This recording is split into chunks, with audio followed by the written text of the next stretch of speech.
12वीची राज्य मंडळाची परीक्षा आजपासून सुरू झाली असून जळगाव तालुक्यातील 6 केंद्रांवर एकूण 1931 विद्यार्थी परीक्षा देत आहेत।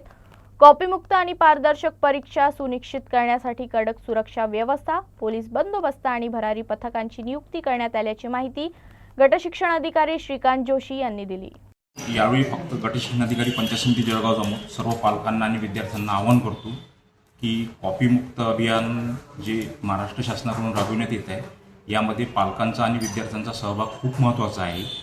कारण की कॉपीमुक्त अभियान जर आपण राबवलं तरच आपण स्पर्धेमध्ये भविष्यामध्ये टिकून राहू।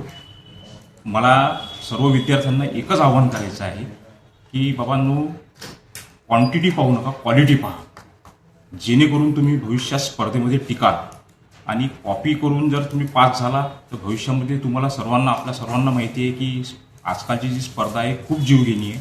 त्यामुळे या स्पर्धेयुगात जर तुम्हाला टिकायचं असेल तर आपल्या सर्वांना कॉपीमुक्त अभियानामध्ये आपला सक्रिय सहभाग असणे खूप महत्त्वाचे आहे।